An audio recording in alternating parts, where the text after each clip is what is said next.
Good morning and welcome to Going to Work with Gena, which is an inspiremercial for STEM students. I am Dr. Gena Henderson and it is Python Wednesday, yes. And you know we always begin Python Wednesday by telling you which oil we're diffusing. So this morning we are diffusing Ylang Ylang.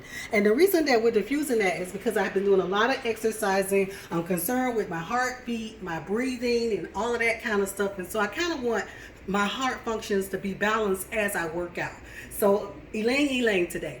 All right, so it's Python Wednesday, and you know Python stands for Programming Youth to the Heart of NASA, okay? And how am I doing that? I'm actually teaching Unity, the breakout game in Unity. All right, so where we were last week was that we were talking about, I actually kind of showed you in a bigger picture of what the game actually looked like. But here we have a sector of the game. And we had already done everything we wanted to do to the paddle. But there's one thing I really want to go back and do to the paddle. I want to add component and add the box collider. Add the box collider into the paddle. Okay, so when the ball hits the paddle, it can actually, the collision can be detected. Okay, so I'm going to go ahead and add that. And then when I add that, that's about it. That's all I need to do. All right, so now what we're going to concentrate on is we're going to concentrate on the ball. Remember, we're concentrating on the ball. So when you click on the ball, remember, because the ball is going to hit the paddle.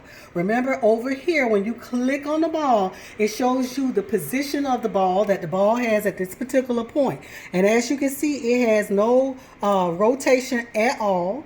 All right, and I still have the ball color as white. Okay, but now if we go up under the script for the ball, if we actually want to look at the script for the ball, which is right here, this is where we start getting into some things. So let's go ahead and make that large, because this is the area we're going to concentrate on for a while here.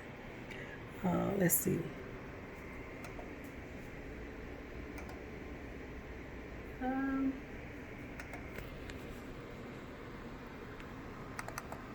Okay, there it is. Okay, and so the first thing that we're going to do is we're going to go ahead and we're going to give some initializations here of some public class. We're going to make ball as a class. And what ball is going to have is going to have the float ball start speed. It's going to have a private rigid body 2D attached to it. It's going to have what's a Boolean to make the ball active. It's going to have another float that's going to be the ball speed. Okay, and then it's going to have a static integer called lives, okay, and it's going to have a sound player. So these are all of the initializations of public class that ball will have outside of the start. Okay, so we'll go into initialization of these particular variables next week. Okay, so what you got to do is go in and create a public class called ball. Okay, and the model behavior that's going to be assigned to it, you're going to make the variables here, and we're going to go ahead and initialize them next week. Okay, so I want to thank you for going to work with Gena this morning. If there's any infomercials that you've missed, please don't hesitate to go to YouTube, Going to Work with Gena. Have a great day.